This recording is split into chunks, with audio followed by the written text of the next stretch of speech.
is a very special guest, someone very established in the progressive YouTube community.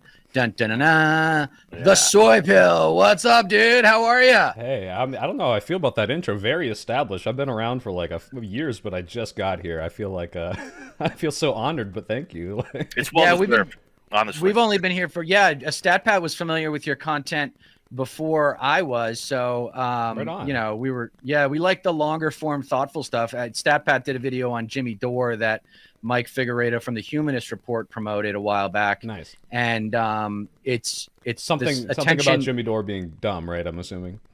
Oh, of yeah, course. not to take him seriously anymore. Yeah. Yeah, it was before he even he devolved even further, before he got into like a lot Anti-vax. more. Yeah, anti-vax, defending the Proud Boys, just full on MAGA essentially. Even before that shit, yeah. Well, cool. Yeah, thank you so much for having me. And I'm still surreally dealing with the fact and the concept of people like knowing who I am. It's very strange. I've yet to be like approached in real life, but the fact that like someone just told me, "Oh yeah, he's familiar with your content," is insane to me, because a few months ago that was me, my mom, and like a couple of my friends. So like I really appreciate you have quite that. a few followers. You have quite a few subscribers, though, aren't you? At like 50,000 or something. It was like 41 today, which is again, I'm still like adjusting to it. Like I am, and the fact that like I have more than 10 people watching right now is crazy to me. I really appreciate it. Like I'm like, oh, God bless every single one of these people. And I'm still trying to reply to every single comment, but I can't. I'm losing it. It's growing too fast, but that's a good thing and a bad thing. But yeah, I love it. I would. So a big portion of your following right now is from your recent Matt Walsh video. Matt Walsh is a racist. That doubled my subscriber count. So yeah, I like guess that was a good one. 700,000 views, and it's an excellent video. It's actually, I think it's actually like the first one I actually watched from you. But like the one before that, the getting to know how to talk to Trump supporters, yeah, fucking excellent. What I loved about that one is you bringing up that debate between Sargon of Akkad and Michael Brooks. Because I remember that too. I used to be a big Sargon fan way back in the day. I actually used to be a little center right, and then I realized, oh, Sargon's just a blabbering charlatan, idiot. Charlatan, doesn't know what the fuck he's talking about. And I love revisiting that debate because Michael Brooks just fucking stomps him like he's just like a little ember, you know. I found that an excellent inclusion. I love your your media references here and there. Your editing is great. I think you've got a really good formula for your videos so far. Thank you very much. I appreciate that. Yeah, I'm going to try to crank more out, and every day at my job now, I'm just 24/7 thinking about making more content, so I can feel the transition so much. Just everyone go subscribe to my Patreon, and you'll get so many more videos. When I started out, I just wanted to make stuff that would last, so that no matter when people watch it, it would be useful and relevant. And damn, was I right about conservatism. I didn't realize, we call it scapegoat politics now, but back in the day, just analyzing the intellectual concept of like fascism's favorite formula, thinking about how, you know, your life doesn't suck because you suck. Your life sucks because of those brown and black immigrants taking your job or whatever. Realizing that was the basis of all right-wing media. I did that video now 3.5-4 years ago or something. And it's like, man, was I right? And I called in one of my early videos too, I called the Democratic Party a party of losers. And I turned out to be right. This election, as much as I wanted Kamala to win, this election did wonders for my intellectual credibility. Yeah, it's like it's as bad as it gets. You're like a little vindicated. Well, you know what? This sucks, but hey, I was right. Like, that's my thing. I struggle with too. Is like, what good is being vindicated when there's just the world is falling apart? like 14, 15 new nightmares per day. It's like, oh my fucking god! Like, is it even worth it? You know? Yeah, no, totally. I do want to ask you actually, Deter. So I think you mentioned this before, but you're a former conservative, or at one point you were conservative? So if you watch my first video or second video, I explain it. But basically, I come from a household defined by right-wing religion, right-wing military, and right-wing corporate America. Yeah. So I actually was born into, my parents weren't, but my dad was independently successful. and I was kind of born into the culture of the GOP ruling class. Yeah. And I didn't even realize it until I really got out of college. And I was like, wait a second. I grew up sailing with guys that worked for Reagan. And, you know, I grew up sailing and playing golf with, you know, people who were like part of the Koch family. Wow. So, I mean, yeah, like the ruling class. So like, I understand the sociopathy, and that's why when I see things like Joe Rogan become a sociopath, I'm not surprised. Because that level of success, that level of privilege, see, I mean, like privilege comes in different sizes, shapes, and colors, and it definitely comes in more size than difference than anything else, right? Yeah. And when you have, you know, 0.1 percenters don't have 10 times as much political power as 1 percenters. 0.1 percenters have at least 100 times as much political power as a 1 percenter. Yeah. And the economics of political power is something that I think 90% of Americans are completely ignorant of. They have no idea where the political power in this nation resides. Yeah, I read a book on this because I saw there was kind of this reactionary narrative where for so long progressives were pushing this idea that money buys politics, you can buy politicians off, and then you kind of learn as you look into it, like there's never someone just handing like a bag full of money with a dollar sign on it to a politician and them changing the law, although I'm sure that does influence somehow behind the scenes. But you read this book, Dark Money, and you realize that these Koch families and these billionaires, it's not just about paying people to change their mind. It's more, I'm going to help get people elected that already agree with me by doing these like smaller campaigns. I donate millions and millions to their like grassroots little like, you know, advertisements in these cities, and I prop them up. And as they escalate, now they're in a bigger position of power. Now it doesn't matter that I'm not giving them $1 million to say what I want.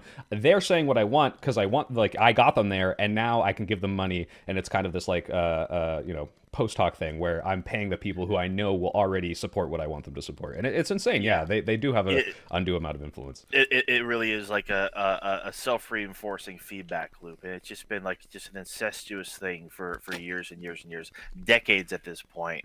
Like legalized bribery, the advent of Citizens United, meaning corporations are people and money is free speech. It has contributed to just like this crisis of capitalism that we're in the midst of right now. Is with all this unchecked money turning into unchecked influence and power, and it's like we're speeding off the rails at 1,000 miles an hour, and no one knows where the brake is. It's funny too, though, because that whole book is about how they kind of do it in the shadows. But Elon Musk is just now like, you know, fuck it. You know what? I bought Twitter. You know, I'm just part of the government now. I'm doing whatever I want. So they've really kind of like dispelled the entire shadow government thing. And it reminds me of like I feel like there's all these Illuminati people behind the scenes being like, you're making it too obvious, stop, you know, like he's exposing them, like, no, come on, we got to do it secretly, but he's just like doesn't get it because he's so stupid.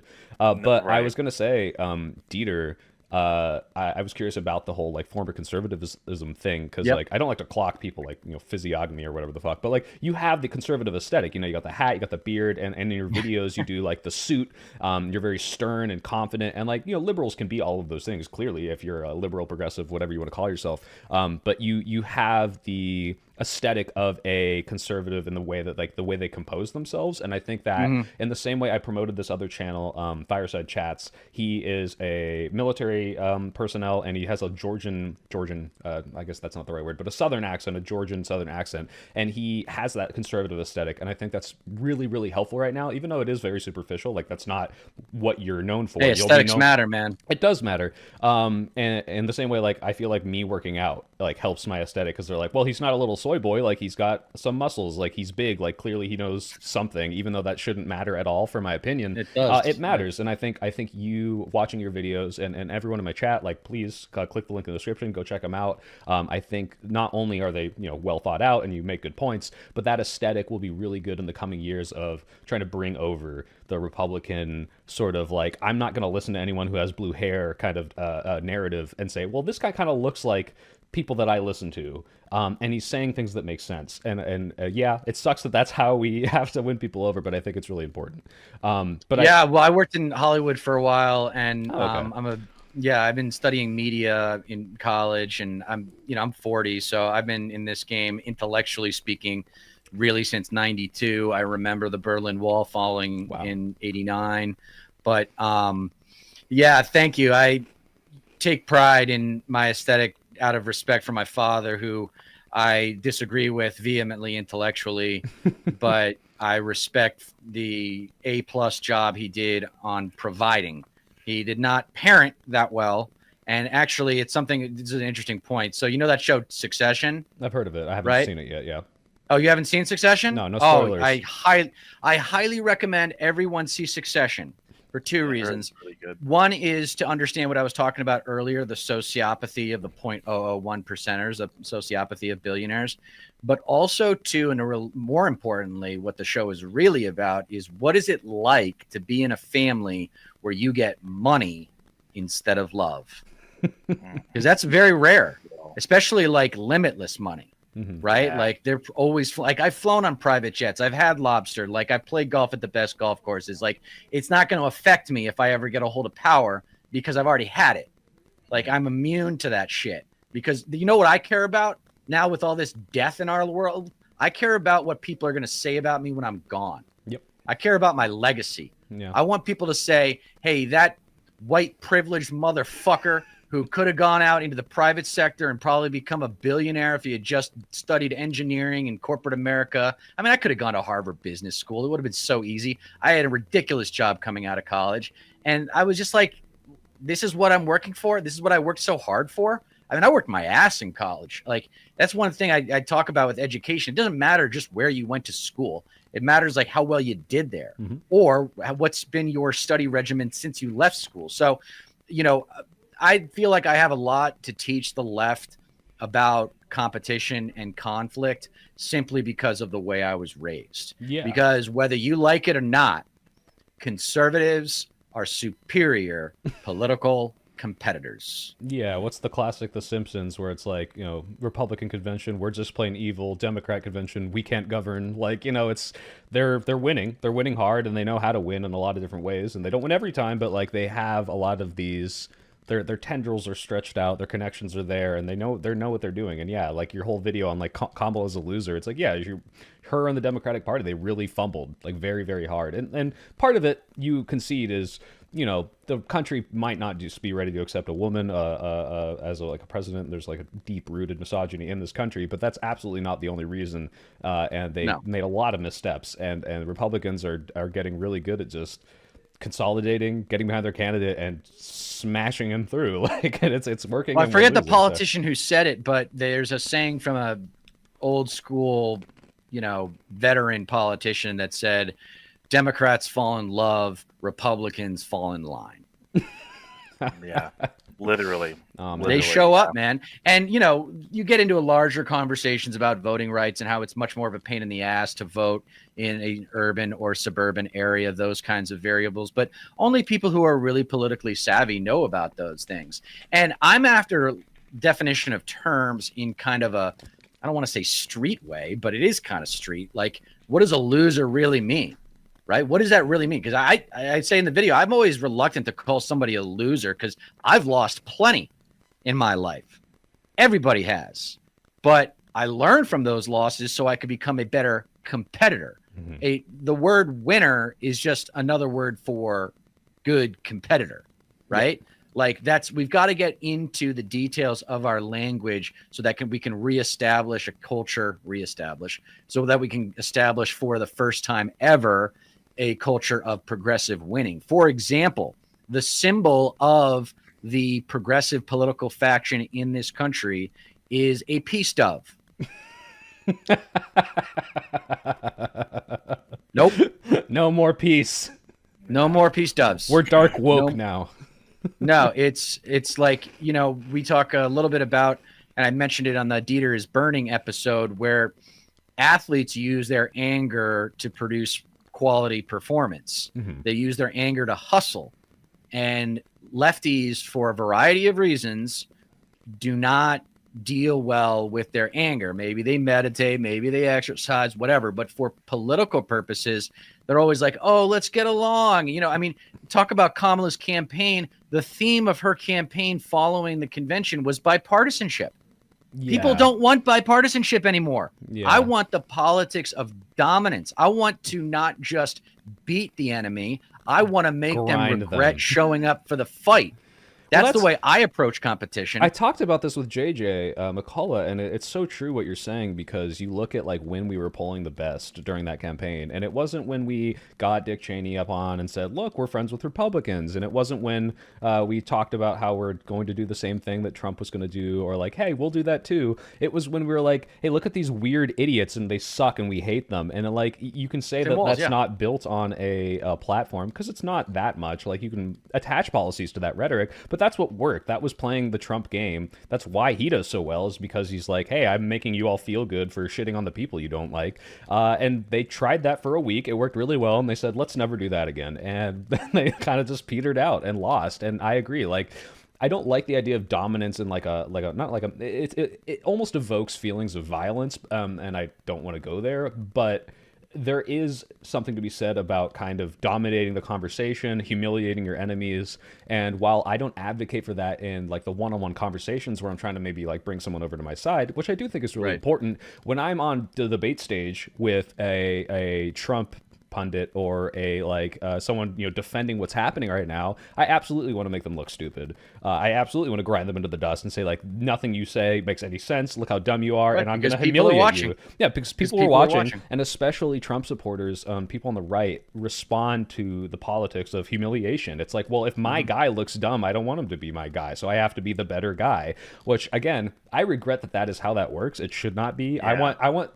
I want to live in a world where the nerdiest egghead, most boring person ever, goes up and is just like, well, this is how the economy works. And then everyone's like, well, he's better. Doesn't matter. But unfortunately, calling people nicknames and exposing how dumb they are, we have to do it better than the Trump crowd is doing it, not just by being more charismatic, but also by using actual facts and stories to back up our narratives. Because if we just start making stuff up, it's going to be a race to the bottom, crabs in a bucket sort of situation. So I would add to that the use of creativity as well, and for example, and specificity. Those are the two words that come to mind with how to improve messaging: is creativity and specificity. For example, addition by subtraction is a concept that I think people are becoming more aware of. There's that saying in business, if you want to get a deal done, get the lawyers out of the room. Well, in politics, if you want to get a good deal done that actually makes a big difference in Americans' lives, you got to get two types of people out of the room: the Confederate flag-waving, Bible-beating gun nuts, also known as MAGA, and then the heartless one percenters. You get those people out of the room. Everybody else, the solutions will not be perfect, but they will be a hell of a lot better than they would be otherwise. So do you not think that people like to point out like a George Soros is like, okay, he's this billionaire and he funds progressive politics. Would you say kick that guy out of the room even though he is funding the causes that you believe in? Because I wouldn't want that person to be gone. I think that's a useful asset. If you had a personality like me that was not intimidated by privilege on that level, then yes. Mm-hmm. But they are there to serve the public and serve the cause. This is not about their grandchildren saying, oh, my grandfather was the godfather of the modern day Democratic Party. No, bullshit. And by the way, your money probably does a lot more for the party on a state level. Yeah, I said, like when you're funding these smaller candidates and you're not like giving $100 million to the Kamala campaign, which goes to what, I don't know, Megan Thee Stallion appearances. Like, is that really what we need right now? I don't know how many people that swayed, but I approach it like you mentioned. I think in the how to talk to Trump supporters video, to where the taxes should be so high that billionaires don't even exist in the first place. Like that kind of unchecked power, that kind of unfounded, unprecedented amount of influence and power, just based on the wealth that you have. You're literally you can buy entire campaigns. You can get whoever you want in the office. You can influence whoever you want. You can buy entire social media platforms. And literally just shape society how you want to.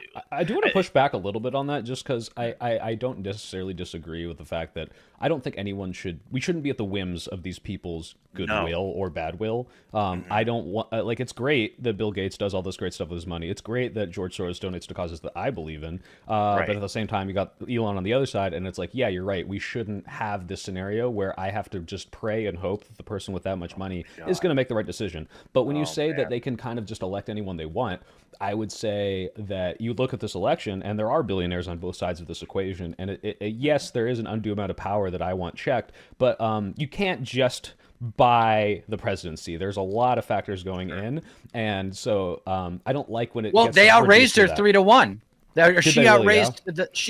Kamala outraised Trump 3-1. That's what I'm saying. It's like the more money went into the Hillary campaign, more money went into the Kamala campaign, but they didn't win. It depends on where that goes. So it's not just money. Yeah, and that's that. And so it really does come back to marketing, and that's actually a big reason why this show exists. Like me and Deter got together a year ago and created the Left Coast. Still working on an opening title, and eventually a theme. Yeah, we need theme music. We really do need theme music. I've got something in the works, and I think I might get like an actual like voice actor involved and whatnot. But we do need to actually like create a logo and all that. I digress. I do voice acting. If you want to, yeah, me too. Commission me, yeah, so. I do voiceover work as well. Hell yeah. So a big thing about this show, a big theme of it is marketing. It's amplifying our message or messages from not only like a progressive standpoint, but in the way that actually resonates with as many people as possible, like the lowest common denominator, like as like whether it's Democratic blue dog liberals or working class MAGA, because ultimately like the it is between the working class and the ultra rich, the super powerful, the ones that control all the strings of power, and there's more of us than we are them, and all those tropes. Yeah, so there's defining terms. There's three legs to the stool of American politics. There's policy, which we all love. Lefties love. The progressives are the most politically savvy people in the United States because we know policy. And then there's politics, which is what the elected officials actually do. And then there's political marketing, which is the salesmanship of the policy by the elected officials. And like that's if you had that in a pie chart, unfortunately, I feel like that last one is like more than half the biggest. Of it. Yeah. Yeah. Which is crazy because it's like I have the policy that's like give everyone, healthcare and puppies have birthday parties every day, and then the other guy has like let's torture dogs on a regular basis. But I said it in a really fun way, so I win. Like it feels like I'm going crazy. Looks matter, like we were talking about earlier. Looks matter, aesthetics matter. What someone's wearing matters, like, and the demand, if you're not a straight white man, is really high to be perfect. Oh yeah, it reminds me of a meme I saw years and years ago. It's between like this typical college like communist radical, just like screaming and just freaking the fuck out on one side, and then it's just Hitler in the other corner, just looking as calm and reasonable and like just as possible. And this communist is like, you want to kill so many people, you want to gas the Jews, you want to do all these normal things, and the Hitler's just responding like, I forget exactly what he said. Yeah, like, essentially calmly, that calmed him either. Like it's he never had a drink in his life. He never had a drink in his life, and he was a vegetarian. Like there's the three leaders. Well, he did do a lot of meth and shook around a lot, so he wasn't exactly the most. Yeah, he was on a lot of drugs. He was on a lot of drugs at the end. Yeah, one of their keys to their success was the Adderall. Going through the forest and So we actually watched a clip. I think on our stream earlier this week of a TikTok of this guy. Who talked about how it's just the obsession. I will with the answer Democratic questions. Party of, Super chats obviously get highlighted. Politics and HuffPost politics that centered around identity, as if it's like the super special thing that they just harp away at. It's like identity politics are not going to win you elections. Like there's a one size fits all. There are one size fits all solutions to a lot of the problems that everyday Americans are facing, no matter what background you are, no matter how you Right. identify, or what race or sex you are. This obsession with it does come back to a marketing thing, because if you come across as, this is too offensive, or I identify as this, it's just like you just turn people off. Yeah, It also and softens the recruiting process too, because that's you're not exactly it. prioritizing personality type, and Or that's the my whole argument. That's my crusade right now. Is I love diversity, socioeconomic, ethnic, whatever. We will get diversity naturally, except yes, I want course. one thing from all the next generation of political figures. I want them to be competitors first. Now, AOC is a good example of someone who I don't think was a naturally competitive person, but she's becoming a really great competitor. And we've talked about her. She's made some mistakes in the past, but I mean, she's a start. We got to build on something. Yeah, I think she's doing an amazing job where she comes in as like a Bernie-esque figure that I think, if you can criticize Bernie one thing as a Bernie supporter, it's that has trouble working within the system because he's very radical. He has very radical ideas. And AOC, people give her shit for this, but she's coalescing in a way that, people say, oh, you're becoming, de-radicalized. You're not going to give us what I want. But she knows how to play the game. She's like working within the system in a way that I think is very, very helpful. And she still has bite. She still has the, hey, you're saying the things that no one else is saying that I need people to say. I need you to go out there and be like, hey, this is bullshit, and I'm going to call it bullshit, and I'm going to say it's bullshit in front of a million people on the Senate floor or the House floor, and that's just so sorely missing. And I think that's something that kind of I saw permeate through your content, Deter, which was like, hey, let's play fucking hardball. Like, let's stop being like, oh, you can't do that. Like, oh, you can't say that. It's like, no, say what's real. Say what needs to happen. And sometimes you do have to make concessions, but don't just give that all up for, I don't know, like this weird ideological purity test. Don't give that up for like, oh, well, he didn't say his pronouns at the beginning, so like he doesn't meet this certain criteria, and we're just going to dismiss what they say. It's like, yeah. And that's why I don't have a problem with Pete Buttigieg going to Michigan and becoming a senator, because if someone like the type of person that I want steps up and becomes the next great lefty leader, Pete's going to fall in line. Pete's going to serve that message because that's where the winds blow. Like, I know guys like that, dude. McKinsey, I was at Monitor Group, which was one of the top 5 management consulting firms in the world at the time. They actually, why they went under, my old consulting firm? Because they were the consulting firm for Gaddafi.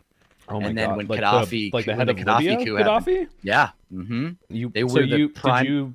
I never worked on a case. Worked on a case for Libya, but a lot of people I know did. They would have Michael Porter, who's a very famous intellectual in the business world, give the Gaddafi's kid like private tutoring sessions on his applications to Harvard Business School. It was ridiculous. Yeah, so I know the how was that? types. How can you tell me more about the experience? Like, knowing that you were in that, but you weren't contributing. Like, how did that make you feel? Because like I just for context, I graduated in aerospace. And almost all the jobs for aerospace engineers, especially in San Diego where I was, are in defense. And I felt this like moral, ethical qualm of like, I don't want to go work for Boeing, Lockheed Martin, Northrop Grumman, and like General Dynamics. Yeah, General Dynamics or Atomics, and make bombs and make drones, and like I don't want to be a part of this, even if I'm not, maybe I'm just a test engineer, maybe I'm not like designing them, maybe I'm not the one dropping them, but like I'm part of that system, so I like had to move away from that. So I never was actually in that. How is that for you? Like, yeah, you said it's empty. Like, what was that like? Did you know what was happening? Like, how did you fight back against it? Or, Yeah, so my initial reaction was, wow, I'm getting paid really well, and I'm not a banker. I don't have to do the banking hours. I'm working with the C-suite executives, but I don't need to, like, grind on weekends like the bankers do. Mm-hmm. Still a lot of work. Management consulting was a very serious business back in the early 2000s, all the way from really the 70s, 80s, and 90s. But it's basically just PowerPoint presentations and Excel spreadsheets. Yep. And that's not very fulfilling. I felt purposeless is the word that comes to mind to describe what it felt like to go to work every day. Yeah. And also they didn't value me. Like, I went to Vanderbilt, which is a damn good school, but it's not Harvard, and it's not Princeton, and it's not Yale. And these people from like UPenn that summer interned the year before we started, they would get all these great cases. And I knew I was in trouble when they gave a case on NBC News to my office mate who was an engineer. And I said, why are you not giving me this case? I know more about media than anyone else in this building. Like, does anyone know who Marshall McLuhan is?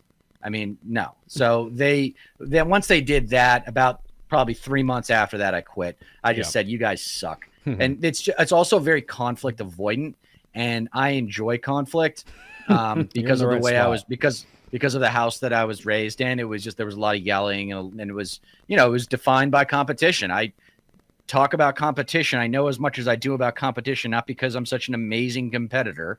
It's because I downloaded everything from my parents and from the sports team cultures that I participated in, and my abusive oldest brother who used to beat the shit out of me and call me stupid. And I'm like, okay, I'm going to hit the book so no one can call me stupid. And byproduct of that was that I ended up, you know, becoming pretty aware. I did my research and I learned about guys like George Wallace and Barry Goldwater, and saw that Reagan was only the start of a devolution of the intellectual propositions of conservatism. Yep. I talk about how Trump isn't Reagan. He's Reagan on cocaine. He's Barry Goldwater. He's George Wallace, a modern day version of those characters. This is, you know, this is white supremacy. I studied lynching in college, and I see no difference from what I call it empathetic arithmetic, the experience, the entertainment experience of watching a black man hang from a tree. I see very little difference, except for maybe scale, in that than seeing the immigrants get torn from their homes and their families. Oh yeah, like it's not just like well, this is bad, but this needs to happen. Like the people are relishing in it. It's like, oh boy, like I'm watching someone cry and think, oh yeah, that fills me with joy. It's disgusting. It's ghoulish, and like on a max scale, And like I remember, like the worst I think I've ever done of that is like, you know, when Trump lost in 2020 and like people cried about it. Like it did feel a little vindicating. Like haha, like you made fun of us for 4 years, but I wasn't laughing because their misery was something that I thought was going to actually hurt them. I was like laughing because like, oh haha, like but honestly I think your life will be marginally improved or not marginally but like significantly improved by the policies that are going to be passed. You know, COVID was happening, so maybe that didn't pan out as good as everyone wanted it to, but they're not laughing because of like a little haha humiliation. It's, oh, your life is demonstrably worse. You're getting ejected from a country. Like it's like literally not just schadenfreude. It is, I am like, I hate using the word evil because it attaches this kind of like inheritance to it, but like it really does feel like to a degree evil, like the relishment, the enjoyment they get. No, it is, but like at the same time, I don't like calling Republicans in general evil because I know these people. I'm friends with some of these people, and I know why they think that. I have a couple MAGA friends, and it's hard, and I'm trying to, you know, like de-radicalize and convert them. But the way that I see it happening is like this deep bubble of misinformation, this lack of empathy because of lack of connection. And I've seen these people change their mind by connecting with the people that they see hurt. But because they're so disconnected from it, it's not this like, oh, like I'm hurting someone. It's, oh, this is the bad and I'm getting the bad out. And it's like really as simple as that for them. It really is like, it really is like these people are stuck in an information silo. Like a grain silo. If you get caught in one of those, you're sinking, and it's like almost impossible to get out. Yeah, and like quicksand. The more you move, the more you sink, right? Yeah, that's really, it would describe a lot of these people. A lot of these people who get like go down these rabbit holes, and it's hard to get them out because like they're just so entangled in this fractal wrongness, these layers of misinformation. And I would separate them too, like because there are people that like they know. Like, especially the pundits, like the Matt Walshes, like those sorts of people. Like, oh, you do have full context for this. You fully understand what is happening. You fully understand the consequences. You've seen how bad this is for people, and you still support it. You're pretty evil. Like, you're actually just a bad person. Versus like, it really is. The same people that get swept up in that. And it's like, well, in their eyes, every single one of these people getting deported is this violent, awful murderer, and I just want violent, awful murderers out. And it's like, I'm just happy that's happening. Like, isn't that good? Yeah, they're misled. Yeah, they're supporting things that are causing significant harm to people that I care about. But at the same time, it's like, I know that when I can show them the error of their ways, it might be a little naive because it doesn't always work, don't get me wrong, but like, you really can pull these people out of it by showing. And like, I know so many people who, as long as they're not boomers, you have a chance. If they're boomers, they're yeah, they're for those people, you just kind of have to wait out the clock because they're a little dug in, but even then, I mean, my dad, I guess, is a boomer. He might be watching this right now. Hi, Dad, I love you.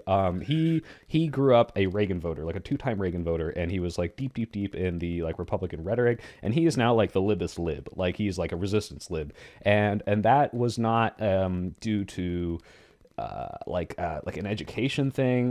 Like he went to college, he got good grades, he became like he's like a lawyer and a scientist. He's a really smart guy. But he just had to see like practically when he experienced the way the world worked, like, oh, like this just doesn't pan out. Like the things that I've been told are not being demonstrated in real life. And it's like you said, like not only are you in this information silo, but like sometimes you really just don't see these things happening. Like especially you see the support for deportations or the anti-immigration rhetoric, and it's in all these like cities on like the northern part of the United States that have like no Mexican people at all. No, and they're like, it's hard to really like cut through with a lot of these people because like ultimately people who do consume a lot of this conservative media and who do end up voting Republican, they don't even, a lot of the time they don't even want to bother seeing the other perspective. And like a big thing is like us on the left, like regardless of who you are, like we still want you to have good education, we still want you to have health care. It's like the Bernie Sanders campaign, it's like, you know, you may disagree with us, but like we still want to provide for you, we still want to like give you all this we want to elevate everyone. It's not like a partisan game. Yeah, like the U.S. should be catching up to all these other countries that have provided for their citizens in terms of healthcare and economic benefits and whatnot. Like my favorite, one of our favorite chatters, who's in my chat right now, Megan, a good friend of mine. Me and her have such a different perspective on all these political things. So she considers herself a libertarian. She's definitely right wing. I consider myself a socialist. But even though we have like just major disagreements and we don't see eye to eye on a lot of like things politically related, when we clash, because we talk all the time, when we disagree, it doesn't come from a place of hatred or spite or negativity. And I think that is abundant, especially in these more far right wing circles. You see it all the time on Twitter. You see it in MAGA circles. It really is a lot of like sociopathy, like we talked about Matt Walsh and like his ilk. So there is definitely room to reach a lot of these people and actually like come to a middle ground, because me and Megan then ultimately end up on a lot of things, especially in terms of end goals. But like how we get to those end goals may differ. Speaking of which, she because we were talking earlier about purity testing for Democrats and liberals in general. She says anti-purity tests leftism, that would be a big challenge to face, and I don't disagree at all. That's why that's why my messaging is oriented not so much towards policy, because the policies should just be Bernie 2.0. It should just be an improvement on what Bernie's platform was. So, for example, it's not Medicare for all anymore. It's Medicare for all or something better, because I got news for you. Doctors aren't a huge fan of Medicare, not all of them. So I'm advocating more for a change in the way that we approach political competition. I mean, and the easiest way to change the culture of an institution is to change its leadership. So I'm trying to rally people in the next in the midterms and the election after that in 28 and all the elections after that. I want progressive competitors to be trying to primary DNC neoliberal incrementalists, and because 80% of the country wants transformational change. So, you know, it's hard to get them to all be on the same page of what that change looks like. Because you see, like, remember about poll, right? Or sorry, go ahead. Yeah, 65%. It was at 70%. Now it's at like 65%. But it also depends on how they ask the question, and like if you ask it a different way, the support time, how to drop. So it's like, first of all, not everyone knows what that entails. And even Bernie, I would say, is pretty radical. I mean, he's more radical than a lot of European countries, and this is something I don't agree with him on. He wants to abolish private healthcare. And I don't necessarily agree with that. I think private healthcare can be a good option. I like, obviously, a public option. I like having everyone guaranteed that backstop that they can always go to the hospital. But at least when I lived in Germany and I experienced this, people who want to opt out of that and not pay the taxes and go pay extra for better care for private stuff, I think that's fine, as long as that doesn't undermine the public option. I'm fine with that, and he seems to be against that. Right. So, like, if you phrase it, I'm going to take away your private health care, a lot of people are no longer on board. So I think it is a branding problem. So that gets down to the psychological thing that I talk about in my essays. Conservatives are more afraid of losing what they have as opposed to risking that to get more, to get better. They don't believe in the system. I mean, Reagan... government is the problem was the beginning of the end. Like, because FDR proved him wrong. Why did no one say, did no one step up and say, oh yeah? How about that guy who got elected 4 times to the presidency and completely transformed this nation into a modern society? Our military, our infrastructure, our social services, everything got better. Well, to be fair, I think Jimmy Carter, Okinawa, I'm not like a historian, I think Jimmy Carter would have aligned a lot with FDR policies, and he did get elected once, but people just kind of hated it, and that might have been a rhetoric thing because he was like he's seen a little weak, but like, well, he also got hijacked by that hostage crisis. Yes, don't forget. That's true. That's what kind medium. of sank him. That's a Marshall McLuhan medium is the message moment, because the media fed off of that crisis, and it made that softy. I mean, let's be serious. Like Jimmy Carter, right? I asked this to StatPad. This is a branding exercise. Is Jimmy Carter the candidate, or is Jimmy Carter the guy who works for the candidate? Like Hillary Clinton. Is Hillary Clinton the candidate? Really, be really honest with yourself. Yeah. Is she the candidate, or is she working for the candidate? Yeah. She's working for the candidate. She's not a real candidate. So you're saying She's that in the management way that material. like the people Marketing. are like kind Casting. of going through her, like the Wall Street people, the big Bingo. business people. So Okay, that's I the see. way you look at it. No, so No, that's I'm the way asking you if that's look- what you're saying. right. I'm not sure. So intellectual. So this is intellectual versus emotional. Mm-hmm. Intellectual, yes, that's absolutely true for people who do their homework. But I'm talking about a casting decision. Just the ethos of the person. Does that person, the way they communicate with you, does that give you hope that they will finally deliver? Okay, Because so you're if just you saying wanna charismatically, rhetorically, do they even match up like with Right. what people want? And the answer, I guess, with Hillary is obviously no. Yeah, like that. No. So they just found her. And that's the grating. reputation of the Democratic Party, is Democrats don't deliver. Obama was the shining example of overpromising and under-delivering. His attitude towards why he didn't go for universal health care, because he kind of wanted to when he had all that political capital when he first came into office, was the country's not ready for it. Yeah, you know what a competitor does in that situation?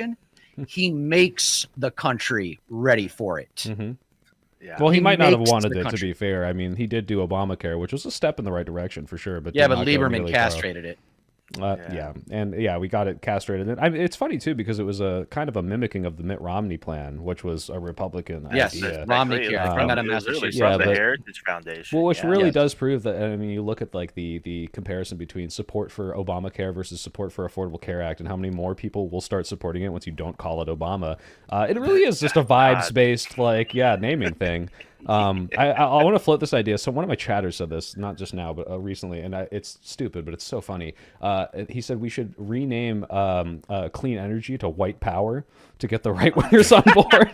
And I think that's so funny because I unironically think it might work for some people, but it's White obviously power, clean, righteous, Green ordained by energy? God. No, white power. Yeah. Oh my God. I Power scrapped by a God. video on this, but there really are just so many things of like if we just call them something else, like people will be totally on board with them. And you look at that, like unfortunately there is that kind of horseshoe theory overlap between Bernie voters and Trump voters because of the populist horseshoe stuff. But like the things that Trump is promising, and it sucks because Trump's not being genuine, and he's just kind of like people just project what they want to hear from him. But what he says sounds very similar to what a Bernie says, where it's like, I want everyone to have health care. I want to lift up the average American. And then, he gets in office and those policies don't pan out. But that messaging is working. That's what people hear. The workers hear that and they're like, oh, he's going to fight for me. Oh, he's not putting tax on tips. That's great. Even though that's going to make like almost no difference to most people, they hear that that's great. Oh, he's going to lower prices for me. Oh, he's going to do this. And it's like, okay, well, here's the guy who's saying that. And he's also going to do it, like a Bernie Sanders type person. But it's clear that messaging works. That's resonating, and populism's on the rise. And as much as I don't like brain rot populism, we do need that. We need that hard hitting repetition. And Bernie's the king of this. How many times? 99, 1%, 99. Like, yeah, he said 100 million times. And that's in the billionaires. Yeah, it's grained into our heads. Who the fuck? Name one thing Martin O'Malley ever said. I don't fucking know. Name it. Name repetition's important. Name Hillary Clinton's that's what slogan. branding. That's what branding is repetition and reputation. That's what branding is. It's the repeated thoughts that come to mind when someone looks at something, hears something, or otherwise consumes it intellectually.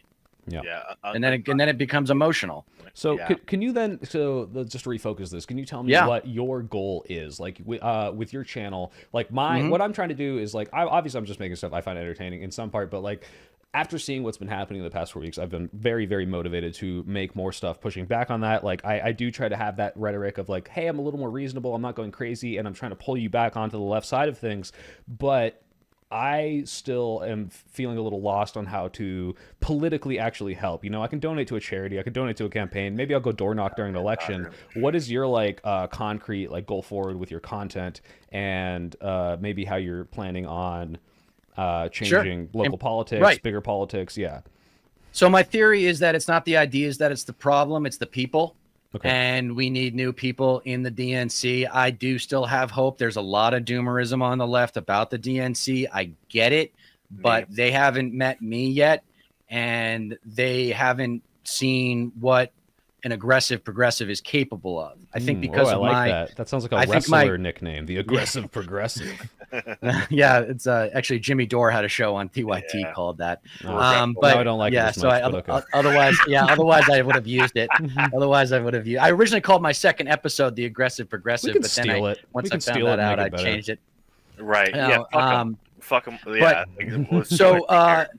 A new type of lefty leader. I don't care what you look like, but I do care what you sound like. You better sound like a competitor. You better be pissed off. The value proposition emotionally, in terms of the theatricality of politics, is not so different from Jesus, where Jesus says, give me your sin and I'll take it on so you don't have to carry it. The politicians of the next generation of lefty leaders should say, give me your anger. Give me your rage. It's okay. Anger is a completely natural response to unfairness, injustice, inequality, just getting fucked over by the system. Completely natural. It's what you do with it. Is it going to eat away at you if you just let it sit there? Or are you going to go work out and then make a couple phone calls for a candidate, or go to a DSA meeting? You know what I mean? And establishing these networks and relationships with people that have shared empathetic worldviews. We're not going to agree on everything with policy. And by the way, I think Bernie might feel that way about private insurance because of pharmaceuticals, because of prescriptions, because if you didn't have private health insurance, then they wouldn't cover the really expensive new drugs, the brand name new drugs or whatever. But in terms of what my advocacy is after this election loss, is almost exclusively on focused on transforming the DNC from a party of losers to a party of winners. This new guy, Ken Martin, is a centrist pussy who does not know the first thing about how to transform anger into political productivity. Maybe he will surprise me. Maybe he will cast people in those roles, because you could have a nice guy in that role because he's not a candidate. But I am not encouraged when I see his victory speech, and then I see his first major interview with Brian Tyler Cohen, and he doesn't mention one word about policy. Not one goddamn word about policy. What did he talk about? I didn't see He talked about so. tactics and strategy for campaigning. Oh, we need to go on these YouTube channels. We need to go on these podcasts. And it doesn't matter if you don't have anything to say. If your message sucks, like, you can be a right winger. This is what I'm talking about earlier about Democrats fall in love, Republicans fall in line. You can be a right winger, and the politician's just going to say, I'm not having transgender women or transgender men play in women's sports, whatever. And that's enough for them. I'm not the other guy. That's enough for a Republican to show up. For Democrats, you have to offer something. And that's what the lesson was. 5 times as many trans women in sports. Double them, triple them. Even more trans women in sports. Fill the sports. No more women's sports. Nope. But I do believe that the answer to scapegoat politics in this country, I wish it weren't this way. This is the difference between seeing the world the way you want to and actually accepting the ugly truths of the world that we live in. right? I wish we lived in an educated society where people had critical thinking skills and did their own homework, and the best arguments would actually win. I think that world can exist in America, but the barriers of white trash ignorance need to be broken down by progressive, righteous rage. And that has to be carried by people like me or people whose psychographic profiles I like. Usually, honestly, it does come from people who grew up playing sports. Like it really, if they didn't have that life experience of getting pissed off and like something good coming from it, then they don't believe in it. They don't have that conviction. And, I would say to what Stat Pat was saying earlier about how, these conservatives, they're being fed what they want to hear, not what they need to hear, and so forth. You got to get down to the specificity, right? Anti-Trump Republican soy might be intellectually accessible for you because they already hate Trump. And I theorize two things. If you voted for Trump 3 times, you're a TFG, as Kyle Kalinske says. You're too far gone. Can't get to you. If you didn't have, you had 3 chances to get it right and you got it wrong every time, that's psychosis. And you're older, so you're probably intellectually less accessible. Young people are more open-minded. And that's why I have hope for Gen Z and millennials uniting to create this political wave of transformational change in the leadership ranks. I don't know if I agree with that necessarily, because I understand that they're too far gone in the sense if I'm and I've talked to a lot of Trump people now, if you talk to these people one-on-one, it's like no matter how reasonable you are, no matter how many facts you bring to the table, it's very difficult to break them out of what they already have tripled down on, as you say. That said, I think something that just happened recently that kind of maybe speaks against that is the whole Luigi Mangione situation, where you have even MAGA people saying, wow, this guy channeled my rage, and obviously that's not what I'm advocating for everyone to go out and do shit like that, but obviously there is this kind of opportunity to bridge a gap through rage channeling with people who are really fed up with whether it be the healthcare system, whether it be just politics in general, the economy, how corrupt things are. That opportunity to bring those people over is there, and Trump is capitalizing on that, and he's scapegoating immigrants and trans people, and it's awful and disgusting. But I think there is something, or someone like you or any other progressive politician can channel that rage and bring those people over. It's just harder to address them specifically. You just have to have an encompassing enough message that speaks against the things that most people are frustrated about, which apparently is healthcare, to bring them over. I think that can really work. So the culture war fight, that the counterattack, to get specific with what you're talking about, because the psychographics are there for the type of people that are intellectually accessible that you're talking about. They are approachable, but they got to get rid of the MAGA hat. They got to get rid of the Confederate flag. They got to put the Bible down, and they can't be a gun nut. If they're a responsible gun owner, or if they're a single-use gun owner, a home protection gun owner, whatever, they are accessible. Because if my whole theory, we can talk about guns for a second because it's a beautiful little nutshell, is like the intellectualism of it is, if you are a responsible gun owner, you should have no problem with stricter gun laws because they won't apply to you.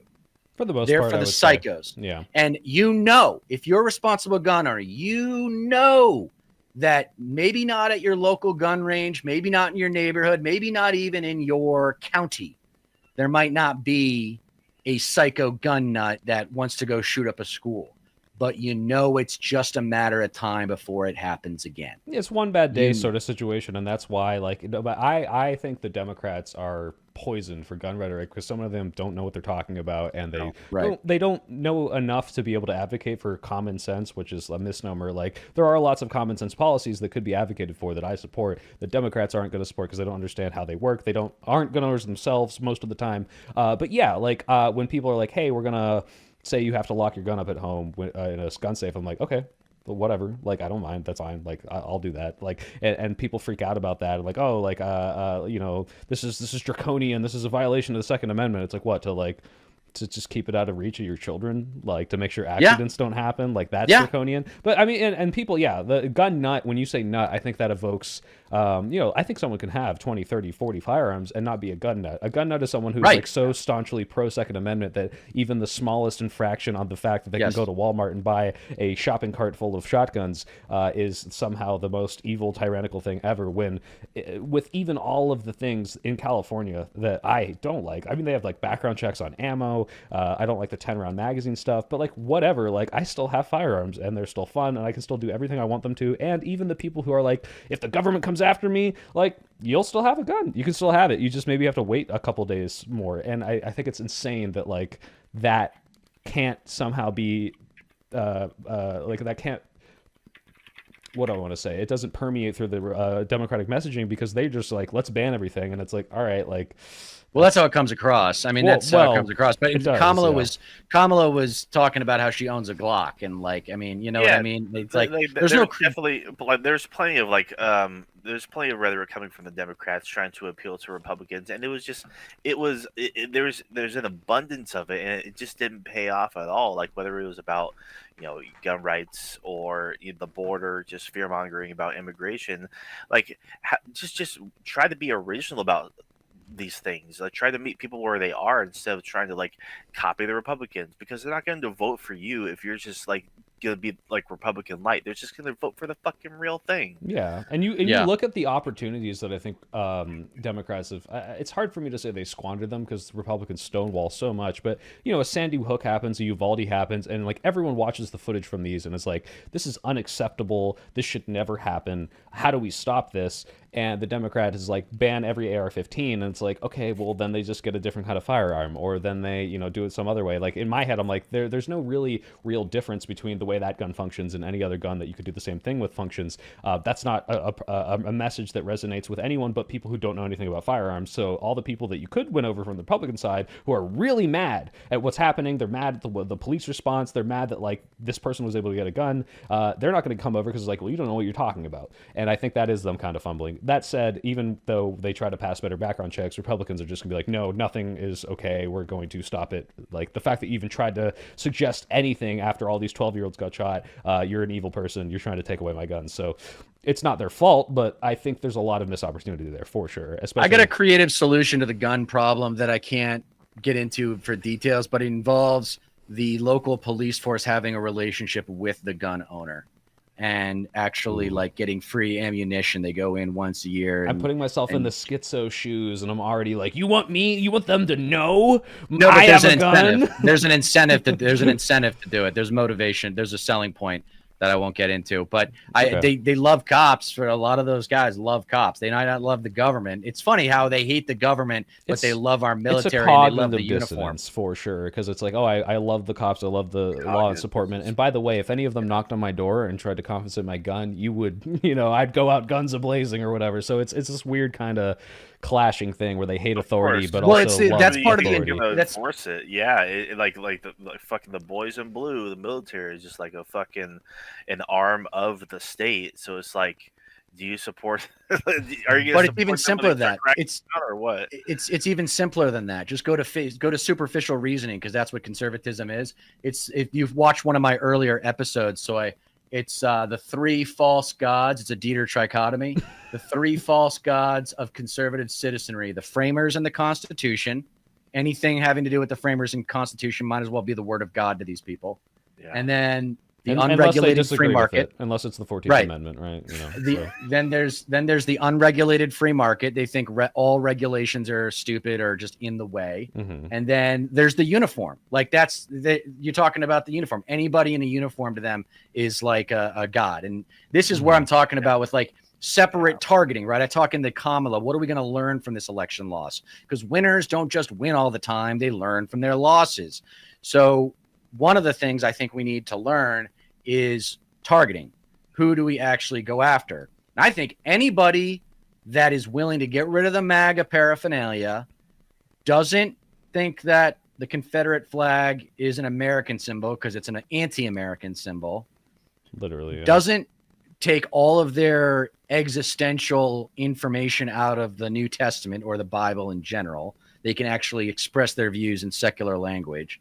And then that they're not paranoid gun owners, right? Gun nuts. Like that's kind of Sprillo. As long as they don't have those things going on, I think they can be reached. That's the good news. The bad news is that those people that I just described, the Confederate flag waving, Bible beating gun nuts, at least 2/3 of GOP voters fall into that category. 2/3. I know that's hard to believe, but it's 2/3. That is hard to believe, but if you're right, that's a significant amount of them can be reached. And also, I think a lot of non-voters who are turned off. That's exactly where I was going to go. Is it's all? I mean, presidential politics. It's all about turnout. I mean, Biden got 6.3 million more votes in 2020 than Kamala did in 2024. That determined the outcome of the election. Yeah. Progressives stayed home. Bernie's coalition stayed home, and for a reason that I did not fully appreciate until research came out on it, because of Israel-Gaza.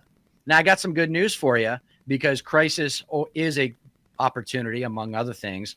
But I believe that the younger generation in Gen Z, they are so tech oriented. I won't say tech savvy, because I think it does manipulate them, but I'm not a psychologist, so I don't want to speculate. Mm-hmm. But these Gen Z guys that we did from this thing called the Gen Z podcast, I'm actually going down to LA to do an episode with them next week. Okay. They knew, without us having to tell them anything, that Israel-Gaza was and is a genocide. I was like, we all agree on that. We all agree on that. Okay. Why is it being allowed to happen? And AIPAC is the answer. And they already knew that.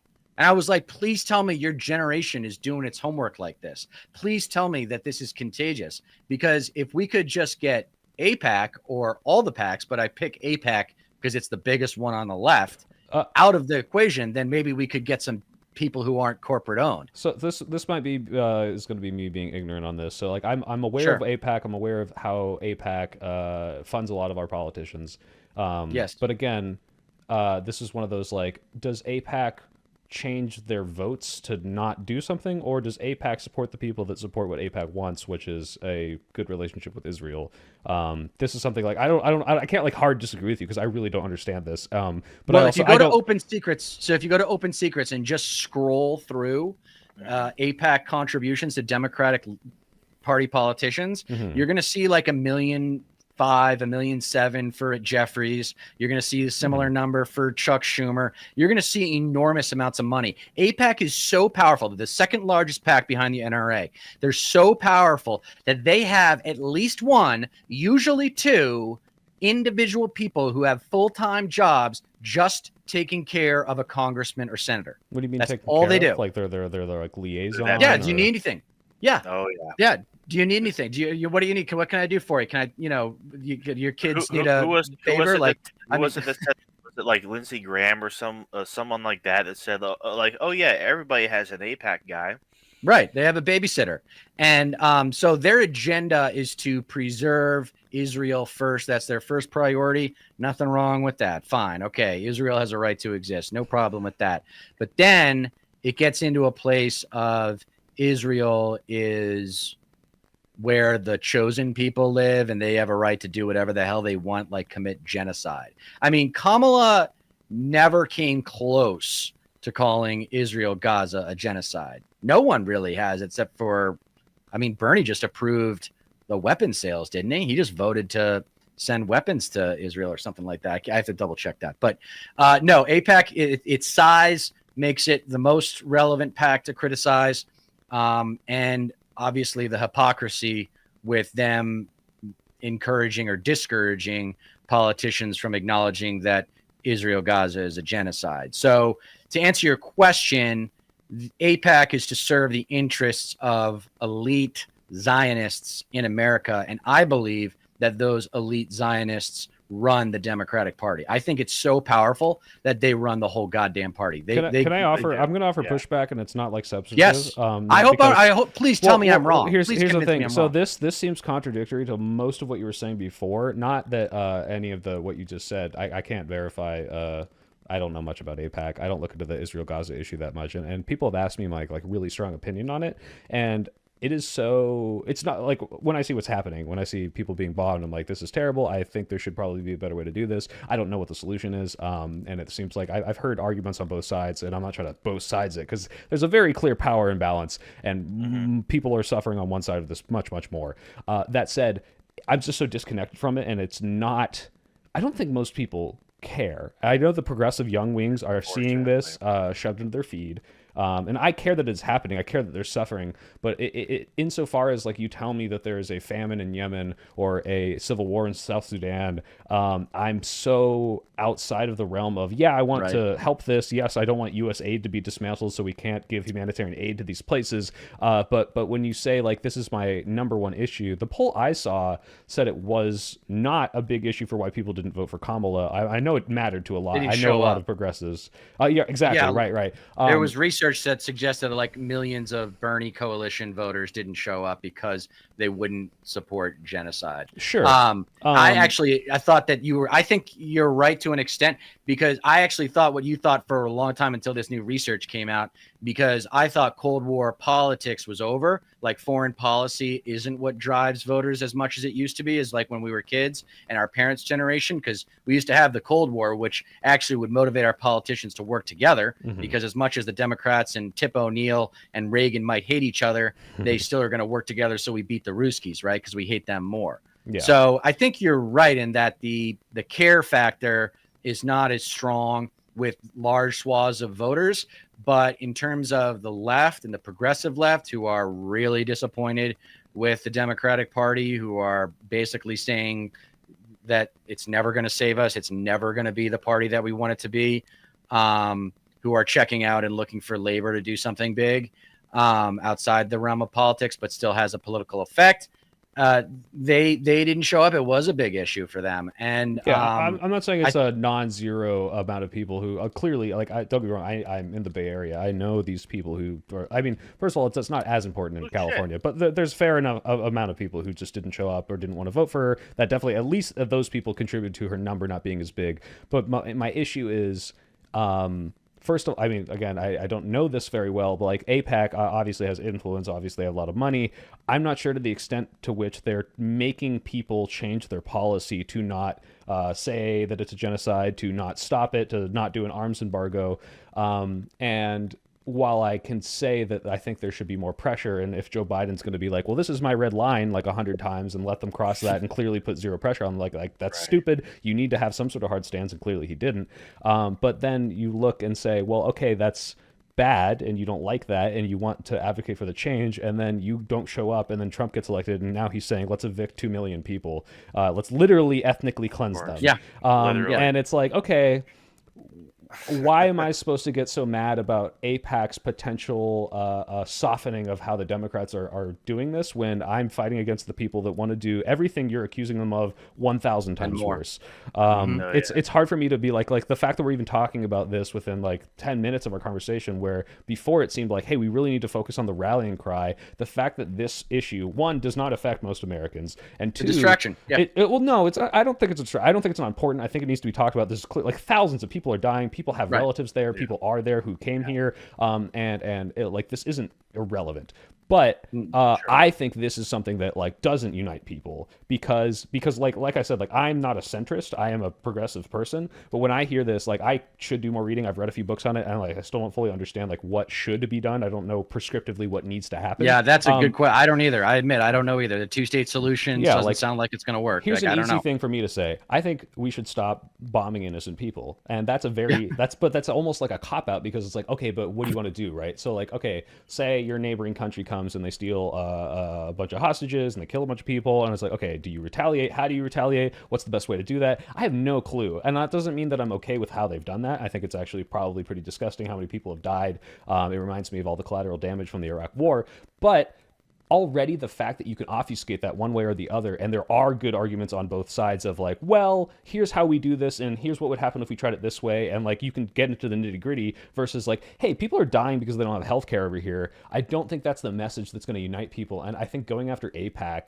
or like going after politicians for being soft on Israel, like Joe Biden, like letting them cross 8 million red lines. Like, it's bad, and it clearly did resonate with a lot of voters. But I'm still hesitant to even say that that's going to change much about anything for sure. Trying to win elections. As much as that sucks, because I do think it matters, and I do want the suffering to stop. There are definitely different political action committees to take a look at. I mean, it's certainly not just AIPAC, though. Like, their influence on not just the Democratic Party, but the Republican Party as well, definitely cannot be overstated. But if it's like me and Deter have talked about before, and when it comes to democratic messaging and whatnot, going after the entities that are lobbied. Are funded by the powerful. These lobbying groups to protect the powerful, especially like the pharmaceutical industries, for example. When it comes to candidates for whatever position it is that the Democrats are going for, whether it's the Senate or the House or even the presidency, they need to be asked point blank, what will you deliver for voters that is not immediately tied to what your donors want? Because like there are studies, one prominent study especially, that goes into detail about how the legislation that Congress passes overwhelmingly supports the corporations and these lobbying groups, special interests, big money. And if the Democrats, like, and people are aware of this, I have no doubt whatsoever. Like Bernie Sanders, I believe, woke up a whole lot of people. People understand that, like, the system is rigged. It's tilted to favor the powerful. Getting across a message that states like, hey, these rich and powerful organizations, these entities have bought and are basically in control via bribery of the House and the Senate. They need to be stopped. Like that's why when it comes to like people like the Squad, for instance, AOC and that whole group, they proudly and rightfully do not take any corporate PAC money, any big special interest contributions. That needs to be a through line for democratic operations and campaigns from here on out. Do you think that's in some ways going to be shooting ourselves in the foot? Because as much as I don't want those PACs to be influencing people, if a PAC aligns with what I'm already saying, I feel like I should take their money and put it to good use, right? I would say. Well, there was a progressive PAC. There's only like one PAC like that, though, right? Right. Yeah. Here's the thing. Like in the same way that a Republican, I don't know necessarily how true this is, but let's say that I was a mega pro. I just love oil. I hate clean energy. And then an oil PAC comes up and says, "Hey, you agree with what we want? Here's $2 million." That's not them telling him, "Change your vote to this. Here's $2 million." It's, "Hey, you agree with what you want, right?" And so, like, on the flip side. I don't think it works like that, though. I don't think it works like sometimes that. I think it probably. Well, I have no evidence, so I won't even say this. But like, I do think that there is like a manufactured consent where it's like, yeah, these people have been growing up, reading the textbooks that are made by these lobbies who put them in these schools, who then become the lawyers and the politicians who now think the opinions that have been kind of like permeated through their schooling system, and then they support them because they say what they want to. They want the lobbyists support them because the lobbyists hear what they want from these people. And maybe people are switching their votes because of that.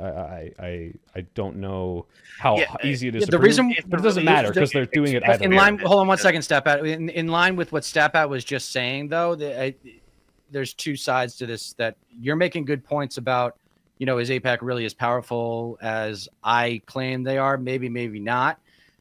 Money in politics is an enormous problem. It has gotten worse since Citizens United. Mm-hmm. So my obsession with AIPAC stems 80-90% from them being the largest PAC on the left. Well, I guess what I'm saying is it doesn't really and they own matter. both sides, by the way. They have people on both sides.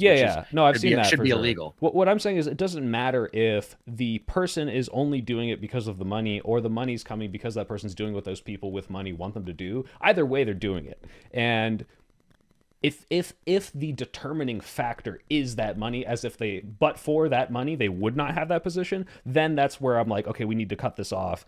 And I don't know I think that's the case more often than not. I think that's and the it case could be. It's hard. It's definitely hard to look at the read personalities. Their minds, but... Look at the personalities of the people on the left that are in power, that are elected, that are part of the establishment. Yeah, they're not badass conflict lovers. They're go along to get along. They do what they're told, for the most part. The politician that you're describing sounds awesome. It sounds the theoretical awesome, politician. But these PACs represent an economic force that corrupts the political process. It was never supposed to be this way. It's way too much. It's way too much. And now, with the way we have media, there's really no excuse. There's really no excuse for not being able to get your message out there and for people to consume it on their own terms. I learned this in film school actually knew it before film school, but the reason why people always say the book was better than the movie is because not only do you get to spend more time with the characters and in the story, but you get to consume the story on your terms. Yeah, right? you give everyone the voices, you pace it the way you want to pace. That's why I say pick it up and put it down when you want. A nerdier version of that, but I like manga way more than I like anime because I can put the voices and the pacing of the story. It's not 6 episodes to have Goku charge up. He charges up as fast as I read, right? So yeah. I don't even know manga. I don't even know what manga is, man. I'm like, how old are you? How old are you, Soy? How old do you think I am? I always ask. What do I come off as? Late 20s? Yeah, late 20s. I'm 28. But what's it called? Hey! I'm just on the cusp of Zoomerism, so if you need me to translate anything before you go on that podcast, let me know. I can explain skibbity toilet and brain rot and all that. So let me do this one really quick.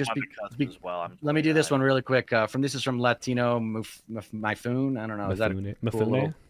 Mifune? I think it's necessary for there to be social stigmas placed on certain things such as bigotry, child predation, and fascism, where it's okay to ridicule these things so society can remain free.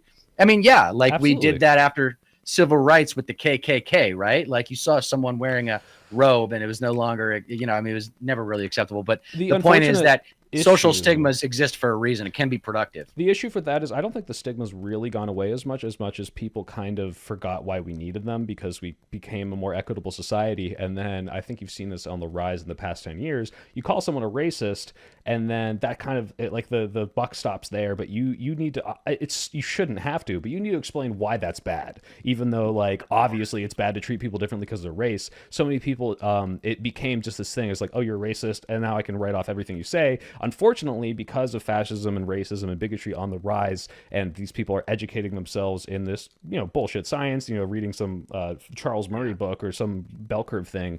Now you have to contend with those things and disprove them. Now I have to break out my book about why phrenology is fucking stupid. And it's easy, don't get me wrong, right? Because it's like, hey, maybe your skull shape doesn't determine anything, and that's fucking ridiculous. Maybe the amount of melanin in your skin doesn't determine anything, that's fucking ridiculous. But you still have to have that extra step of I'm not just stigmatizing you and ostracizing you. I'm also explaining why you're a moron with the science to back it up. You have a hard out at 7, right?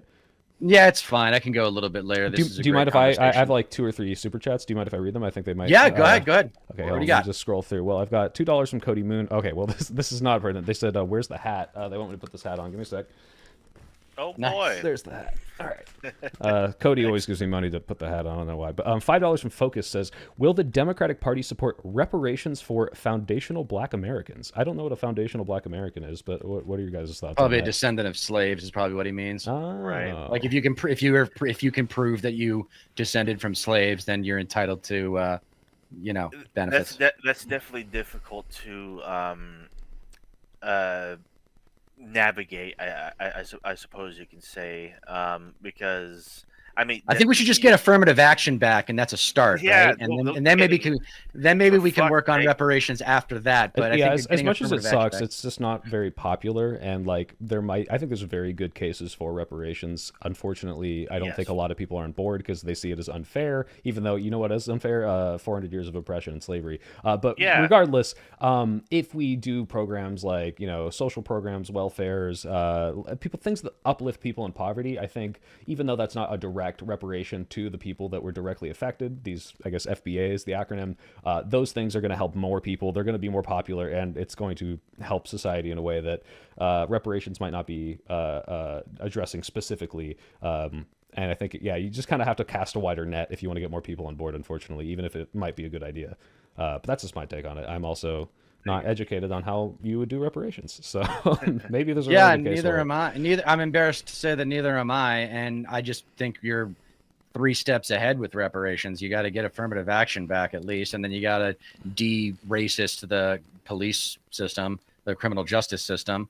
Yeah. It's like one thing I learned genders thing, right? It's like there might be a good argument for gender spectrum and how there might be, you know, maybe there's infinite genders, but so many people that's so esoteric to them, you got to get them on board with like, hey, a person might have dysphoria and might want to present differently. Like that's, you got to start there, and then you can do this other stuff later. But the one thing we could make a little bit of progress on just on this subject, I learned this in social psychology, so it does come from an academic setting, but this was proven through research in the field of psychology at least 20 years ago when I learned it.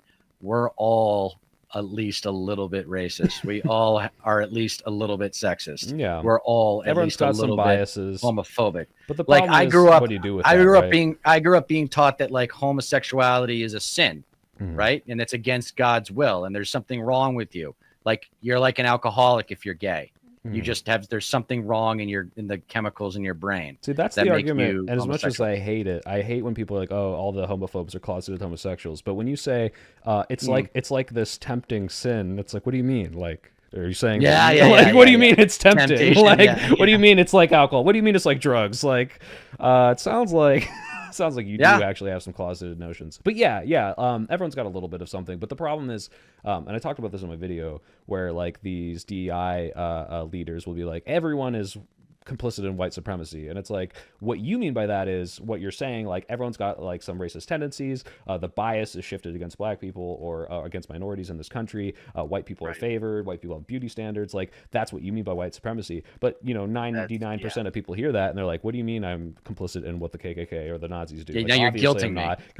Now you're guilting like me. this workshop sucks, I hate it. And that's definitely a branding thing, as on topic of what we were talking about. It's like you can't sell it to people like that. You have to be like, hey, like I mean, even with the academic like background, you have to still explain to them like things that aren't really intuitive, like, hey, you might not really be thinking about this, but like I could show you like a implicit bias test, and like you realize like you're kind of favoring people that look a certain way when you're not even thinking about it. But like even that's hard to explain, so it's very hard to get people to recognize that for sure. So I see. But I call it racial blind spots. Like it's something that education is the conflict of ignorance, right? You're coming out of ignorance through education. It's not indoctrination, it's education. Exactly. And I learned that in school, where it's like, okay, like you can explain to me the concept of redlining, and that's such an easy one to be like, look, no one's doing this today, really, or legally at least, but it used to be legal to put people in these parts of the city and to say, you're the poor neighborhood now. And like obviously now people who are poor 20 years ago, 30 years ago, 40 years ago are not going to suddenly just become upper class. And like that's such an easy like concept to explain to people and see like, hey, wait a minute, like maybe society is a little biased against these people, even though it's not as obvious now. Like 50 years ago is not that long ago. These people are still alive. Like this created a underclass of people in certain areas. This created over-policing. Like it's very easy to show someone that in a school setting or just by reading a book, and unfortunately it's not taught enough. But you're right, it is education, and so much of it needs to be education. Big time. And I think like broad strokes of applying certain policies, etc., can go a long way. Megan here in chat says, "I agree. Programs have to address poverty instead of race for broad support." Yeah, because a lot of it really does stem from poverty. Like a lot of these issues, and then like, but conservatives weaponize that and like think, oh, poverty means black. Poverty means minorities, and that's why. No, you're poor.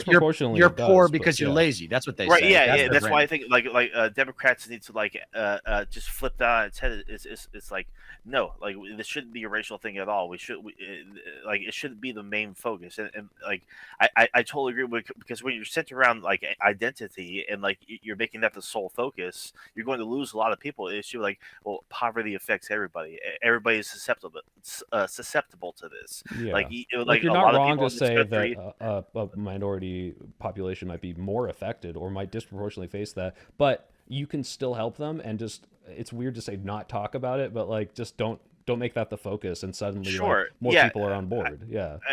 Broadly speaking, like if you like communicate to people like, hey, like most people in this country really are like 2 or 3 missed paychecks away from becoming homeless. That's a Bernie one for sure. Yeah, that resonates. Yeah, and I did just want to say, I know we have a lot of people watching right now, and we really appreciate it. Make sure you're subscribed to Stateless Patriot as well as Deter McBizness. it means a whole lot, honestly. Like we really want. Can you put your link in Disc or somewhere, maybe even in my chat, so I can copy that and put it in the description, because I have Dieter's in there for sure.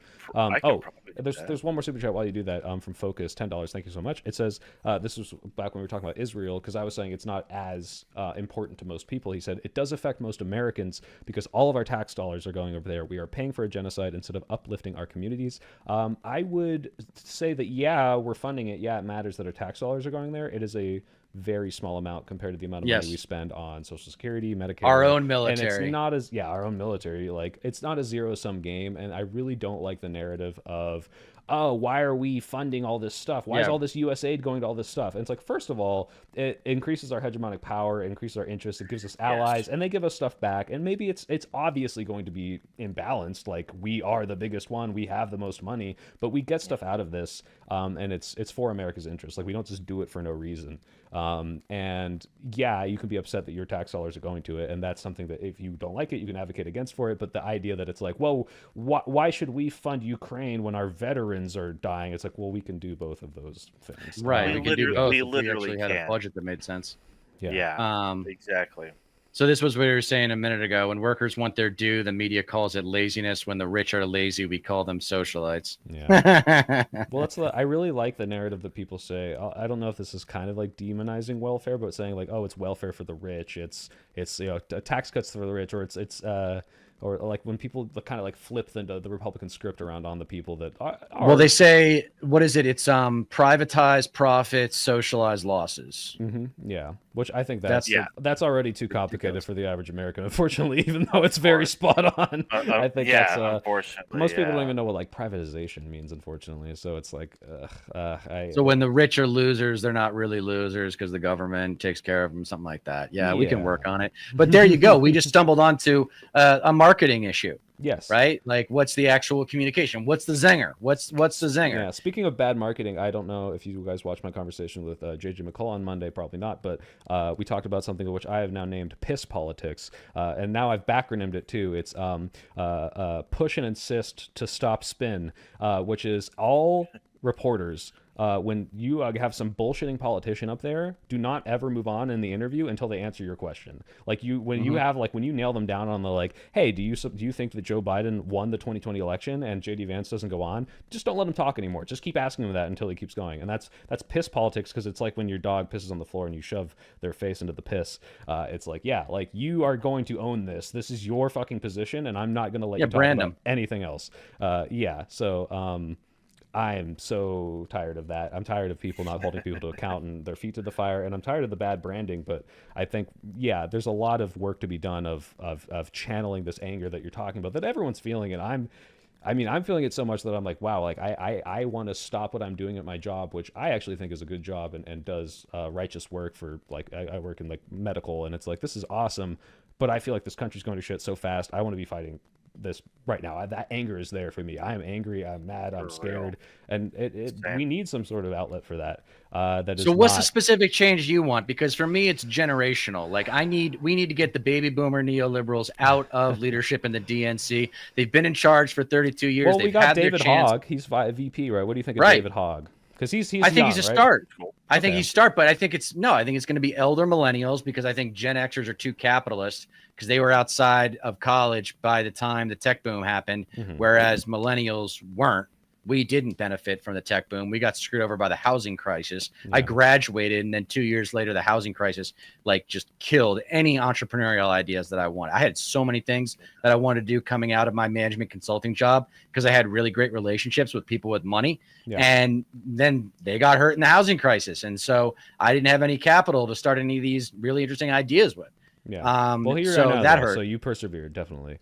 I persevere, but that's because that has everything to do with me coming from privilege, though. I mean, it's the same for me, honestly. I was able to use my college, and I have a really nice job, a software engineering job that I wouldn't have if I didn't have parents that gave me all this time and money for my college and all this stuff. I like that you and I are both leveraging that and trying to make a difference for it, because I really hate that a lot of people just do the whole "fuck you got mine" and you're trying to give back and saying everyone should have these opportunities. Everyone should. I shouldn't be here because of my privilege. I should be here because of my good ideas. And there's so many good ideas that are getting stifled because it's I want to go make a YouTube channel, but I have to pay my medical bills, and I don't have time for this. It's an oxymoronic thing with me, because I grew up with privilege, but because of where I stood in the social status of my family, as the weakest, as the youngest, as the smallest, as the one who was constantly excluded. I was an accidental pregnancy. I was not a planned pregnancy. So I was, holding the family back. There was huge age gaps, 5 and 9 years between me and my two brothers. So I was the annoying youngest brother, So I say, look, I don't know what it's like to be black in America. I don't know what it's like to be a brown immigrant in America. I don't know what it's like to be a woman in America, but I do know the feeling of being right and being wronged because of it, because I express that there's something wrong, because I say this isn't fair. I do know the feeling of powerlessness. That's what it really comes down to, is powerlessness. If there were mechanisms in place for wrongfully accused African-American males in urban areas to actually get representation and be defended by someone that knew the law as well as that prosecutor or whatever the system, however the system works, then there wouldn't be as many problems. But the system just doesn't take care of those people, because the racism is a part of the system, and the sexism is too. Although, the biggest criticism of DEI, I don't know if you know much about it, but I've heard and read that, the biggest beneficiaries of DEI are white women. Yeah. So it's what do we got to tweak that. We got to evolve, right? We got to learn from our mistakes and do better. It's about the process of advocating for change. It's not just by the process of selling incrementalism. Oh yeah, we can't get that done. All they do, since you've been alive, I mean, since before you were self-aware of politics, Democrats have been talking about the limitations of government. Mm-hmm. They have been it's not about, aren't we the side of the explorers? I talk about survivors versus explorers as the easiest way of breaking down people's personality types. Lefties are pretty much all explorers. And the right is predominantly survivors. If you are caught up in survivalism, you have that attitude that you were just referencing of, I got mine, fuck you. Mm-hmm. And not only are you not going to get yours, but I'm going to subjugate you. It's that Lyndon B. Johnson quote, right? Give a white man someone of color to look down on and let him pick your pocket. And it's been working for 44 years. And it was working a lot longer than that. It's just, that's how long I've been around. Mm-hmm. Because I was unaware of it. It was because my political awakening happened when I was traveling in New Zealand and watched Fahrenheit 9/11 when Bush got right before Bush got reelected. The Michael Moore documentary? Michael Moore. Because I went in there. I was a student at the time. So I was in that mode of learning in my life. And by the way, statistically speaking, 18 to 24 is when people out there at most impressionable, although social media may have changed that range. But I was open-minded. I came in there, I was okay, let's see what you got. And then the research came, and I was this is undeniable. This is undeniable. They sold us on a war that we did not need to go to. Afghanistan, you want to sell us on Afghanistan? Okay, maybe. That's probably where bin Laden is, maybe. But Iraq, there's never any weapons of mass destruction discovered. There was never any connection between Al Qaeda and Iraq. I mean, it almost feeds off of what we're talking about of the othering, right? Oh, the Iraq. Of course, the Iraqis are in bed with Al Qaeda because all those Middle Easterners are all in bed with each other, and they're all anti-American. Yeah, never mind that we just fought a Gulf War where Kuwait and Iraq were against each other, and clearly there's Sunni and Shia and all sorts of different people, but it's like, the brown, I don't like that. Like it's so easy. And that's the problem. I mean, just to tie this full circle, but it's like, that's better messaging, unfortunately. Like, it's very easy to compartmentalize and say, look, the enemy, go get them, go get those guys, instead of like explaining the geopolitics of the Middle East to like your average American who just does not give a shit and can't be bothered to understand it. But yeah, no, that's an interesting radicalization story, because even though we have a big generational difference, like, I have a very similar, story where, like, I'm not radicalized by Fahrenheit 9/11, but I grew up watching stuff like that, like a Jon Stewart, like some Michael Moore documentaries for sure. And I just watched, I don't think, is this Michael Moore, Iraq for Sale? I don't remember if that's him. These big ones were Sicko, Fahrenheit 9/11, Fahrenheit 11/9. And there was one other one. Let me just see if Iraq for Sale is him, so I don't spread misinformation. But I do recommend everyone go watch it and watch. Yes, I mean he's not perfect, but he's important. Like, and I think no, it's Robert Greenwald. Excuse me, but yeah. And when I was applying to film school, they made you talk about 5 movies that you loved, and I used Fahrenheit 9/11 as one of them because it had such a profound effect on me. Yeah. And I said his problem is the reason why he's not going to be more influential in a long-term way is because he's a fat fuck. It's so funny. I was going to say that as a joke, but like I'm like, no, it's true. Kind of true. Like he looks like somebody mooching off the system. He looks like somebody that eats McDonald's every day and expects the American taxpayer to pay for his medical bills. I hate how right that's you what are. That's the branding problem. If he just looked like, I don't know, like Gavin McInnes, he would have been like 100 times bigger. But because, like you watch, have you seen Team America where he's like portrayed as this like fat slob, like hot dog juice just running down him, and it's like, like that. It's unfortunate that hurts the messaging. And like, just like I detest that me working out somehow makes me more credible, but it does. So I'm going to try to leverage that. And I do like that people like you and me and anyone else in this space can be a Michael Moore. Like, we don't need to be this like funded person to go interview people and hear their stories, to investigate stuff and kind of bring it up. Now, there is the danger of like, how do you fact check this? And even Michael Moore is susceptible to getting things wrong. I just watched Sicko recently, and he brought up like there was one anecdote that he brought up of someone who got denied healthcare, and his wife like sued the people because they're like, my husband would have lived. And in this specific case, this isn't like a commentary on the whole system, but in this specific case, it did seem like they justifiably denied him because it was like, oh, we want this like experimental thing we don't know that's going to work, that's going to cost $50 million. We can't approve this. Like, it's not guaranteed to work, and it's incredibly expensive. And this is like kind of played for ethos. And like watching that, I'm like, well, what else does Michael Moore get wrong? But then also he's very capable of making a good argument and exposing things that are fucking insane. So it's good that we have more of Michael Moores out there, and it's good that we don't have everyone who looks like Michael Moore being a Michael Moore, because I think it's good that we can all like check each other, that we can admit wrong. And when it is in a YouTube space, it's much easier to be like, hey guys, on this date, here's my video of this thing. I got this wrong. I apologize for that. Versus I have to go through the 3-year process of making a film and then release it in theaters, and it's never going to be edited again, and I can't amend that.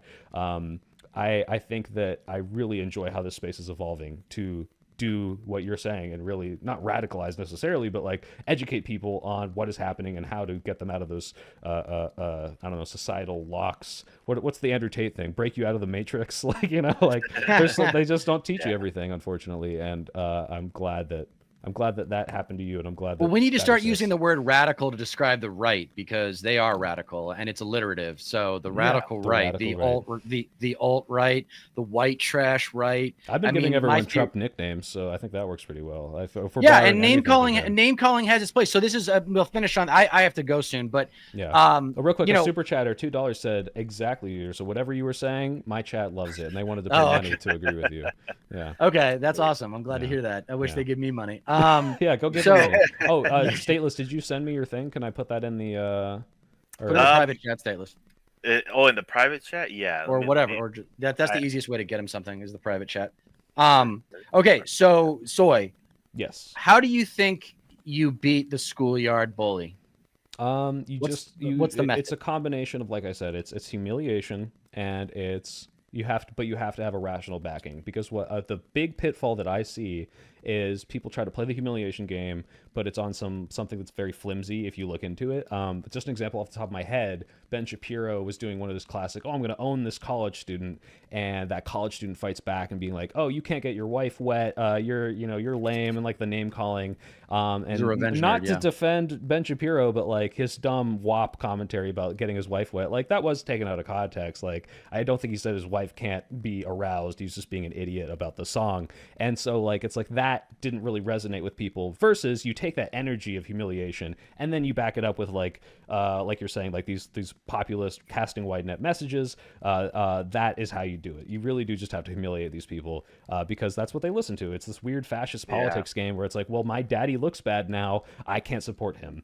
And unfortunately, I don't want to fall into this, and I think that we could easily. I want to be cautious. You can't never admit fault, because that's what they do, and it works. But we need to be able to at least be the rational people who are like, hey, I got this wrong, and I'm going to recover from it. But, you got to own it and laugh about it. Bernie did that. And move past that. Yeah, Bernie did that. Bernie did that. And I think that's the reason why people still like him, versus like, I don't know. What if Bernie looked like Gavin Newsom? Do you think he would have beaten Hillary in 2016?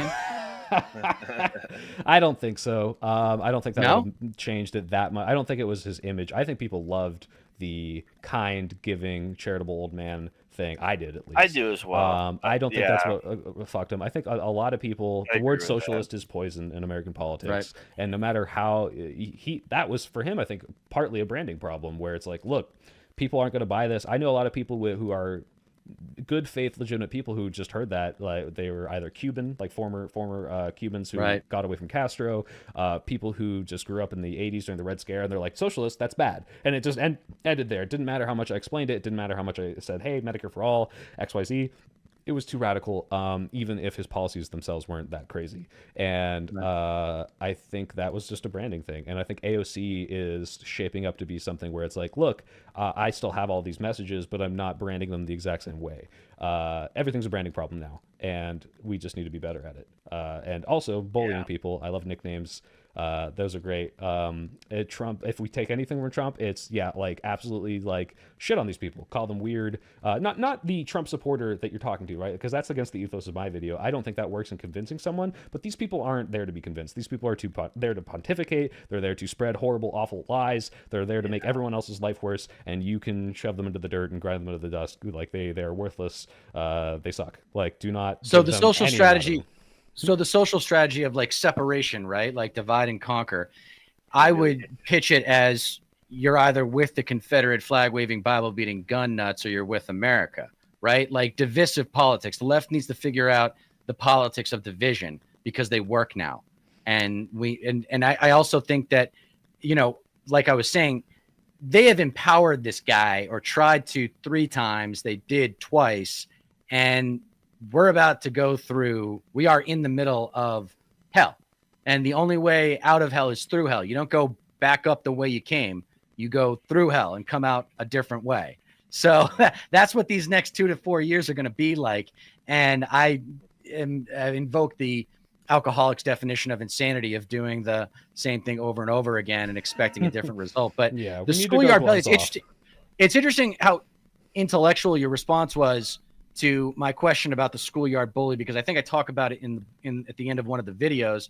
I think of this, I try to reduce things down to like metaphors if you can, and the schoolyard bully is a really good one, and the classroom is a really good one. Like, yeah, I'm one of those guys that did his homework. Which one are you? Mm-hmm. Like, the schoolyard bully is you have to stand up to the bully, talk shit, dare him to hit you, and then if he does hit you, he knocks you on your ass because he's bigger than you, and then everybody else sees it.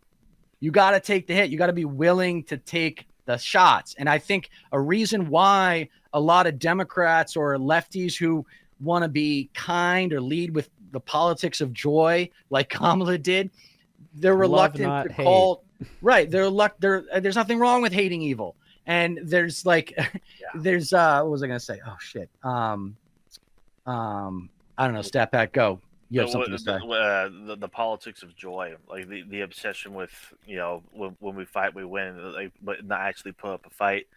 it doesn't fly. Like, people are pissed off. You gotta speak to that anger. Like joy is great once you win, but you need to like act like a winner. You need to actually win first. You actually need to have a winning message to start with. What I thought was really good was that, and this was like not direct. This wasn't like a match their rhetoric and really angrily fight back, but the whole like, hey, what do you have to say about, you know, transgender surgeries for this guy, an illegal immigrant in prison? And they're just like, who gives a shit? That's so irrelevant. This is important. The American people are hurting. Let's help them, right? I think that really resonates with them. And that's like, even, you don't even have to humiliate them there. It's just like, it was the weird thing. It's like, why the fuck are you focused on this? This is so stupid. Like, this is so irrelevant. Haitians eating cats? What the fuck? Like, this is ridiculous. The next essay you got to check out is the one called The Right-Wing Magic Trick. How American exceptionalism became American narcissism. I think I've seen that one. That one. Yeah, that's where I talk about how magic is the art of distraction. So they're distracting you with the transgender issues. The real agenda is just the tax cuts and the excessive military spending, and through the courts making it a nationalist Christian nation. I call it Confederate Christian nationalism. You want to use an available brand. Yeah, that's what I'm saying. You want to use something like, this is the thing. I have two words that I'm trying to sell more lefties on. One is progressive, because it's got such a rich history. I mean, I love one great quote from William Jennings Bryan that I'm going to see if I can get right now. He says, "You shall not push down upon the brow of labor." Fuck. A crown. Oh, I got it. You shall not press down upon the brow of labor a crown of thorns. You shall not crucify mankind on a cross of gold. He said that 100 years ago. And he was as if he could be talking about evangelicals today. That's so I want to go hard on to offense. Remember. Maybe we should reword it a little bit, because well, crucify American progress or whatever. But progressive has a rich history. We shouldn't. It's a way to unite these different factions who are really frustrated with the DNC, but still have hope that we can take over the DNC. It also sounds really sexy to say primarium with a progressive. It sounds good. And then the other one is Confederacy, man. I'm working on an essay called Fascism's Favorite Formula, Scapegoat Politics. I mean, and I actually said in the Who Are MAGA series that I came out with, Confederate Christian nationalism. That's what it is. It's not just Christian. That's not, again, specificity. It's not good enough to say just Christian nationalism anymore. Put Confederate in there. It makes it sexy. Well, it's like, oh, like you're talking about, like, oh, well, I don't like that. Like, of course I'm not a Confederate. Like, bring it back, resurrect it. It's a weapon. Yeah, it's a weapon. I'd be careful though, because like, what do you do when they're just like, but look, I've got a black friend, he's Republican. Like, then it's like, I feel like that one might be a little easier to dismiss for them, in the same way that, like, if you unfortunately keep calling them Nazis when they're doing Nazi shit, like, it's like, oh well, there's got to be a goal. I like a Jewish guy, but then that now they're actually just kind of Nazi saluting. Well, there's got to be a policy goal behind the rhetoric. So the policy goal behind Confederate Christian nationalism is taxing mega churches. Those are not nonprofits. Okay. Those are for-profit entertainment businesses, and they should be taxed as such. And that's a good message too, because I know a lot of people at the right who don't like those people. Like even the right, like, kind of shits on Joel Osteen, and you're like, look how corrupt this is. And we're not attacking religion per se; we're attacking corruption. In the same way, I hate this, but like, you can say crony capitalism is the problem. Unfortunately, like, I think you can get a lot of people on board with that, because if you attack capitalism, you get all the Red Scare back, and you get all this. But it's like, hey, crony capitalism or corruption is bad. You attack those. That's the branding you need to get those people. Well, I would call it conservative capitalism. I mean, we're living in, that might be a better way. we're living in 44 years worth of conservative capitalism, which is all based on government is the problem. Even though we had a president who was elected 4 times that proved us that that's not true. And by the way, let me finish on this and then I got to go. Yeah. So Ben Shapiro is a bully, and he's a certain kind of bully. And here's how you take him down. He, along with Tim Pool, Stephen Miller, to a lesser extent, Steve Bannon, but they are what I like to call revenge nerds. Ugly on the outside, ugly on the inside. They got bullied in high school, sort of thing. Ben Shapiro, and I even put it, here you go. Here's my like slogan, like thinking in terms of sound bites. He never got the girl, and he never won the big game. It's that simple. He never had that feeling in high school. He went early to college. Like, read his bio. He was at like Harvard Law when he was like 23 or something ridiculous. Like, they're younger. I don't know what he started, but he was just like, you can tear these people down. Like, that's my value. Okay. That's my superpower, as they say in business culture commentary, is what's your superpower? Basically it's just another way of saying, what's your value add? Where is your value here? My value is making the bullies feel small, the white trash Nazi bullies to be specific. And the reason why I don't think more people do that is because these are not just bullies. These are bullies with guns, and they might want to kill you. So that's my superpowers. I'm not willing. I'm going to say whatever the fuck I want. And if it gets me killed, so be it, because I got these videos online that'll become really, really popular. They'll become really popular if I get, assassinated in public. It's like, oh my God, I got to check out his YouTube channel. Wait, he's making all these really great points, deconstructing the intellectual fallibility of fucking conservatism. Because resistance to change in a world that is defined by change is not only stupid, it is not only useless, it is counterproductive to making a better society. Whether you like it or not, whoever's watching this that might be MAGA or conservative, this world is driven by change. Everything in the private sector, all the people that are making money, all those billionaires at the inauguration, they are successful because they were very good at anticipating change. All right. Yeah. I really like the channeled anger. Stateless, do you have it's hard to follow up, but you guys can keep talking. You guys are welcome to keep talking. I do need to head out too. I've got a debate I got to prepare for as well. Sorry, go ahead. I'm exhausted as well. No, Megan's pretty much in full agreement. Joel Osteen sucks. Neither is right. Use biblical language. You gotta get the party to face the true divide, which is class division. And corruption bad is the branding, which is popular. Removing excess funding in the public sector is change, for example. Speaking of Doge, that's a whole other thing. But yeah, no. Change is inevitable. It just depends on who is in control of the change and how we can affect it, how we can influence it as well. Mm-hmm. Soy, final thoughts, and please come back, dude. Let's do this again. This was epic, and I promise it was a fun conversation. I think I agree with you guys for the most part. There needs to be a lot of branding. There needs to be a lot of aggression channeled through good people. I'm hesitant and I'm scared. I don't want to fall into the brain rot that I see on the right, where these like messages define their entire party, their entire politic, and it's not backed by anything. So I tread carefully into the populism, into the messages, but I still think it needs to happen, and I still think we need to transform it in the way that you are describing, with emotion, with messaging, and with just better politicians, because goddamn if they're not the lamest ducks that I've seen in quite a while. They're losers. Yeah, they're no good. They're so bad we don't like them. I got to that's good. I like that. That's Trump, a good Trump. What are you? Determined Deter. He's very good. He's doing a very good job. And I want to say silly because it's the first adjective that comes to mind, but strong, stateless. He's strong. He's very strong. We love Stateless Patriot. So you guys, there's your Trump nicknames. Megan says yes. I enjoy soy man. Soy man. Yeah. At least I'm a man now. I'm not a soy boy. I've upgraded. But yeah, no. Thanks so much for having me on. Stateless. I'll try to find. I can't find the chat, but I think once I close this, I'll be able to grab that link and throw it in the descriptions. Check these guys out. I like their stuff. And yeah, let's make a better party. God damn. Please. All right, baby. While we still can. For Stateless Patriot and the Soy Pill, I am Deter McBizness, reminding you that you don't get change in America by asking nicely. Take it easy, guys. Enjoy the Super Bowl. Good night. Oh, there's the link too. And I am out. I'm out.